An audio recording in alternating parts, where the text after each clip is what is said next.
नमस्कार। जन सेतु मध्य प्रदेश छत्तीसगढ़ में मैं आपका हार्दिक स्वागत करता हूं। कालांतर में हम देखा करते थे कि गुरुकुल हुआ करते थे। गुरुकुल में सभी शिक्षाएं दी जाती थी। गुरुकुल से निकलकर जब बच्चा किशोर अवस्था के बाद बाहर आता था तो वह एक ऐसा इंसान बन के आता था कि दृढ़ निश्चयी होता था। न उसे मोटिवेशन की ज़रूरत पड़ती थी, न उसे आत्महत्या करने की ज़रूरत पड़ती थी, न उसे नशा करने की ज़रूरत पड़ती थी। शनै शनै समय आगे चलता गया। आज हम उस स्थिति में हैं कि आज हमें मोटिवेशन भी लेना पड़ रहा है। युवा और रोजगार प्राप्त लोग शनै शनै नशे की गिरफ्त में जा रहे हैं। कहीं कहीं अवसाद की स्थितियां ऐसी होती है कि आत्महत्याओं की ओर प्रेरित हो रहे हैं। ऐसे में आज हम आपके मध्य लेकर आए हैं मोटिवेशनल स्पीकर, और मानसिक तनाव को दूर कैसे करें इसके लिए एक विशेष प्रकार की योजना लेकर लोगों के बीच जा रहे हैं, जो पुलिस के चारों विभागों में अलग अलग अपनी सेवाएं देते हैं। समय समय पर जाकर बच्चों को शिक्षित करते हैं, युवाओं को शिक्षित करते हैं, बड़ों को शिक्षित करते हैं। ऐसे Shri Rajesh ji Kadore, thank you sir. आपका स्वागत है। Thank you so much sir, आपने मुझे यहाँ पर आमंत्रित किया आपके इस मंच पर, इस प्लेटफॉर्म पर। उसके लिए मैं तहे दिल से आपको शुक्रिया अदा कहना चाहूँगा।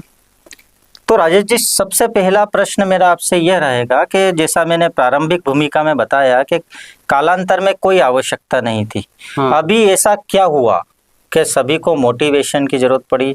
डिप्रेशन में जा रहे हैं लोग, आत्महत्या की ओर प्रेरित हो रहे हैं, कोई नशे की गिरफ्त में जा रहा है, आखिर क्यों? बिल्कुल सर, बहुत अच्छा क्वेश्चन है आपका। एक ज़माना हुआ करता, जैसे कालांतर की आपने बात की कि मोटिवेशन की कोई ज़रूरत नहीं होती थी।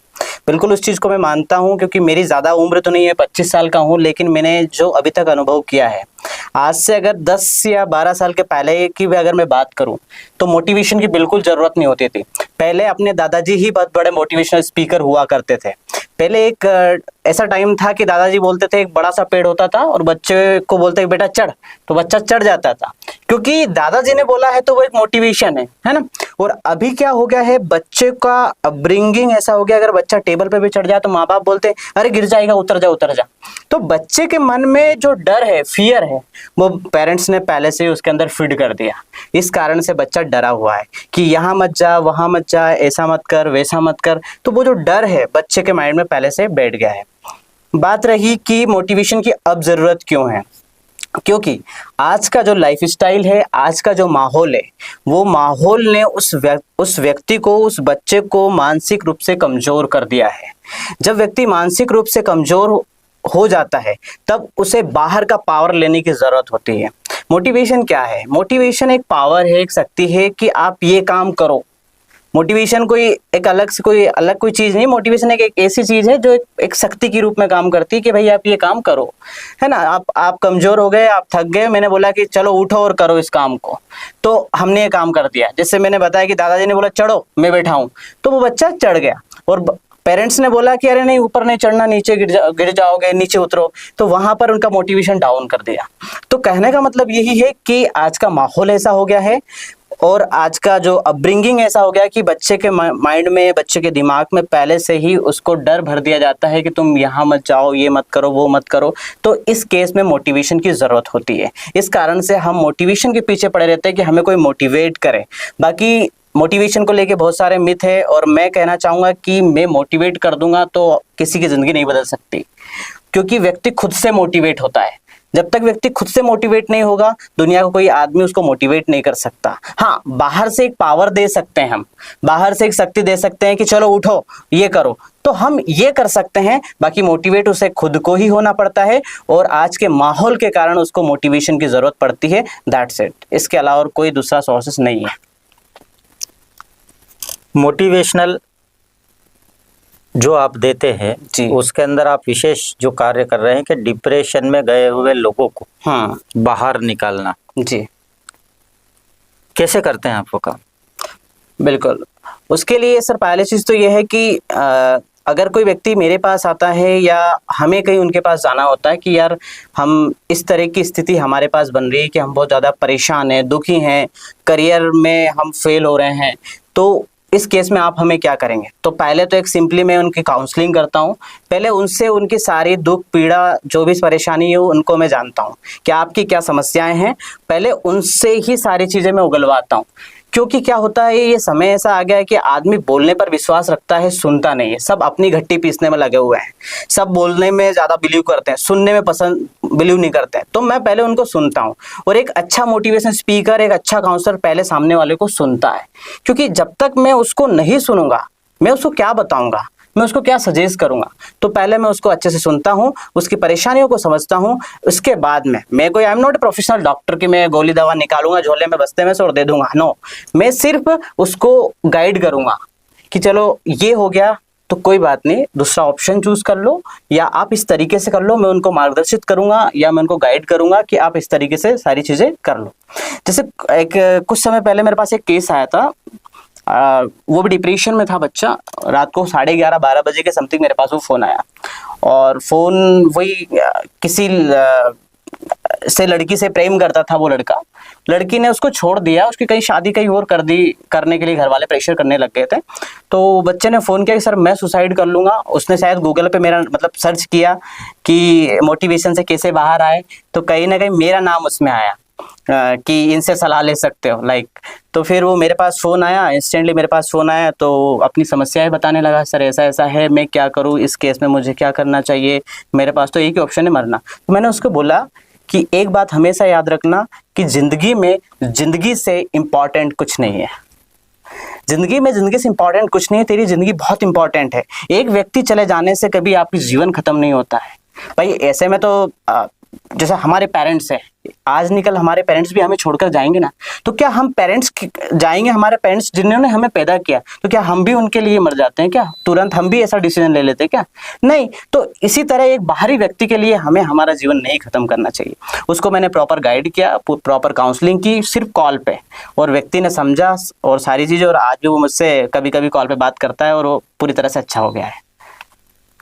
तो डिप्रेशन में गए व्यक्ति की आप काउंसलिंग करते हैं? मैंने देखा है आमतौर पर हाँ। कि डिप्रेशन में गए व्यक्ति की काउंसलिंग होगी, नशे में गिरफ्त व्यक्ति की काउंसलिंग होगी, और उसे सुधार कर सब वाही वाही बटोर लेंगे जी। परंतु वह व्यक्ति गया क्यों, उसका क्या कारण है, उसकी जड़ तक पहुंचने का प्रयास आखिर क्यों नहीं होता? बहुत अच्छा क्वेश्चन है आपका कि व्यक्ति समस्या का समाधान निकाल लेगा, लेकिन एक्चुअल में रूट कॉज में समस्या क्या है उस पर काम नहीं करेगा, है ना।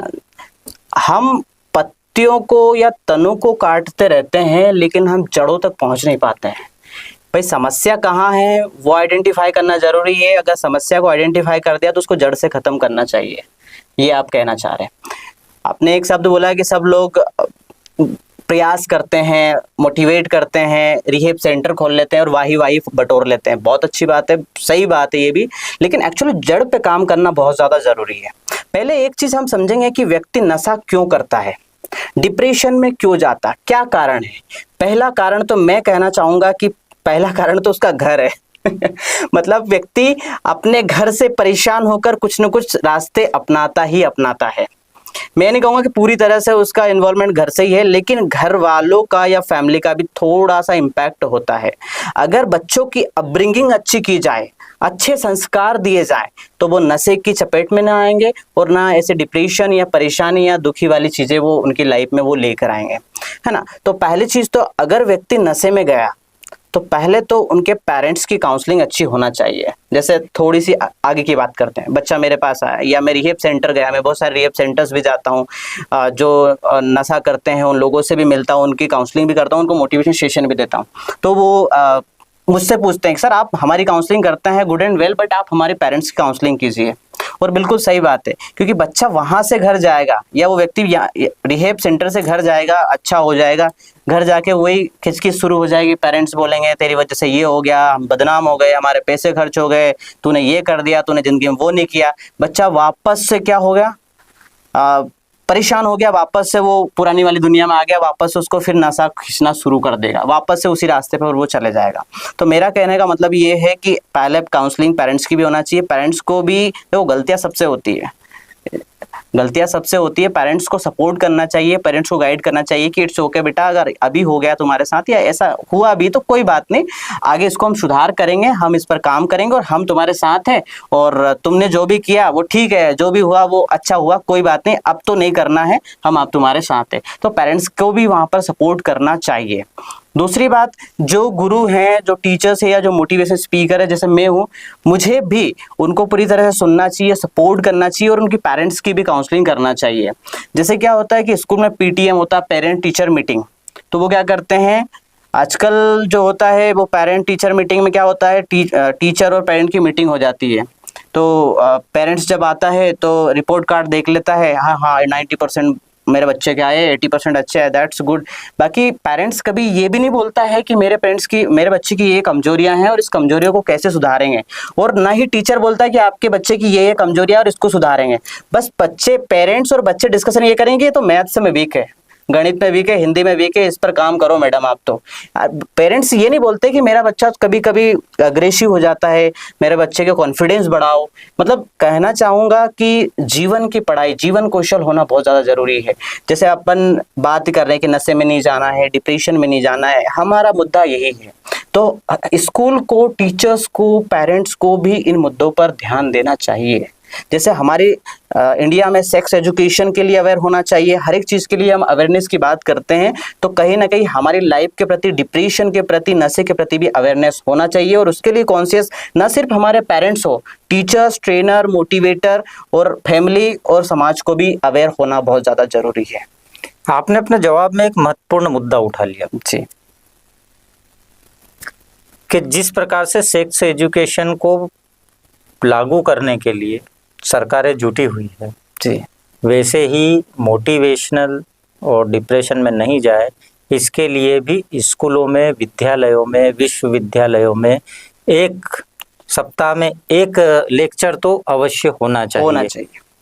यह तो हो गई बच्चे को सुधारने की बात, परंतु जो जड़ है, मैं वापस वहीं आ रहा हूँ, परंतु जो जड़ है वह सुधारना सबसे पहले परम आवश्यक है, जो आपने भी स्वीकार किया है जी। तो उस जड़ तक आप जाएंगे, हमें पूर्ण विश्वास है, क्योंकि आपने स्वयं ने कहा है कि हमको जड़ तक जाना ही होगा। अंतिम में मैं आपसे कहना चाहूँगा कि हमारे दर्शकों को डिप्रेशन में नहीं जाए, उसके लिए एक शार्ट में कुछ समझाइए उन्हें। बिल्कुल बिल्कुल साथियों, सबसे पहले तो मैं एक चीज़ बोलना चाहूँगा आपको कि आप अपनी ज़िंदगी में एक प्रॉपर लक्ष्य बनाइए, अच्छा जीवन जिए, अपना एक लक्ष्य बनाइए और उस लक्ष्य पर आप फोकस कीजिए, उस लक्ष्य पर चलिए, ये ज़्यादा महत्वपूर्ण है। आप अपने लिए जिए, खुश रहना सीखिए और अपनी फैमिली के लिए जिए, अपने परिवार को खुशियाँ बांटें, खुश रहें, लोगों को खुशियाँ बांटें और एक अच्छे जीवन, एक अच्छे रास्ते को आप अपनाने की कोशिश करें। बात रही डिप्रेशन की या डिप्रेशन में नहीं जाना है, तो डिप्रेशन नाम की कोई चीज़ होती नहीं है इस दुनिया में। मैं कहना चाहूँगा आपको, आप अपने लक्ष्य पर काम कीजिए और खुश रहिए, थोड़ा सा स्पिरिचुअलिटी की ओर भी जाइए, थोड़ा सा आध्यात्म का रास्ता भी अपनाइए और अपने लक्ष्य पर काम करते रहिए। डेफिनेटली मोटिवेशन के साथ काम करते रहिए, लक्ष्य पर काम करते रहिए, फोकस्ड रहिए अपने काम के प्रति, डेफिनेटली आप आगे की ओर बढ़ेंगे। व्यक्ति डिप्रेशन में तभी जाता है जब अपने लक्ष्य से भटक जाता है, तो लक्ष्य के लिए हमेशा अग्रसर रहिए, हमेशा फोकस्ड रहिए, डेफिनेटली आप अपनी ज़िंदगी में आगे जाएंगे। मोटिवेशनल स्पीकर के बाद मैं आपसे ये कहना चाहूँगा कि जो माता पिता हैं वो अपने बच्चों को पहले गुरुकुल जैसा, जो कालांतर में गुरुकुल चलते थे, वैसा रखें, उन्हें अपना मित्र समझें, उनके ऊपर हावी होने का प्रयत्न न करें, परसेंटेज की दबाव उन बच्चों पर नहीं डालें, उन्हें जो करना हो उसके लिए स्वतंत्र छोड़ दें, तो वही सबसे बड़ा आपका मोटिवेशनल केंद्र होगा। बच्चा कभी नहीं जाएगा उसके अंदर। और बच्चों को भी, जो युवा हैं, उनको के लक्ष्य पर, जैसा इन्होंने कहा कि लक्ष्य पर हमेशा नज़र रखो, गोल फिक्स रखो अपना कि गोल कहाँ है, और इसी के साथ आप हमारे यहाँ एक हाँ। चीज और मैं यहाँ से ऐड करना चाहूंगा। सर जी। ने एक बहुत अच्छी बात बताई कि मार्क्स के पीछे नहीं भागना चाहिए। मैं भी, अगर आप पेरेंट्स हैं, आप स्टूडेंट्स हैं, आप कलीग्स हैं, तो मैं आपको एक ही बात बोलना चाहूंगा कि बच्चों के माइंड में कंपटीशन वाली मेंटलिटी आप मत डेवलप करवाइए। उनको ये मत बोलिए कि 80% लेके आया तो नहीं, कम लेके आया, 85 होना चाहिए। 85 आया तो ये नहीं बोलना चाहिए यार कम आया, 90 तो होने चाहिए। नहीं, आप 85 आए तब भी आप उनको उतना ही अप्रिशिएट कीजिए, आप उतने ही खुश होइए और उनको धन्यवाद कीजिए कि बहुत बढ़िया बेटा आपने 80% बनाया है। क्योंकि मार्क्स, अंक कभी भी आपका जीवन डिसाइड नहीं करते, आपका लक्ष्य डिसाइड नहीं करता है। आपका जीवन जो डिसाइड करता है वो आपके संस्कार से होता है, आपके व्यवहार से होता है और आपके लक्ष्य से होता है कि आप अपनी ज़िंदगी में कहाँ पहुँचेंगे। तो अपनी कंपटीशन वाली मेंटलिटी, पेरेंट्स को बोलना चाहूँगा कि ये कंपटीशन वाली मेंटलिटी बच्चों में ना डेवलप कराए, क्योंकि कंपटीशन की मेंटलिटी अगर बच्चों में डेवलप करा दी गई तो वही बच्चे डिप्रेशन में जाएंगे कि पेरेंट्स का प्रेशर है, 80% होना ही चाहिए। तो ये मेंटलिटी को हमें ख़त्म करना चाहिए, तभी ये डिप्रेशन नाम की बीमारी हमारे जीवन से, हमारे बच्चों के जीवन से ख़त्म हो पाएगी। तो ये थे हमारे बीच में मोटिवेशनल स्पीकर राजेश जी। जी, आप हमारे यहाँ आए, उसके लिए आपका बहुत बहुत धन्यवाद। Thank और you, हमारे sir. दर्शकों को कहा, मैं आज का यह समापन इन लाइनों से करूंगा कि तू चला चल कर्मपथ पर नित्य सफलता दर खुलेगा। तू चला चल कर्मपथ पर नित्य सफलता दर खुलेगा, पी हलाल शिव जैसा तो आत्मबल भरपूर मिलेगा। तो कर्म योग का पाठ पढ़ो और डिप्रेशन में जाने से बचो। नमस्कार दोस्तों। Thank you.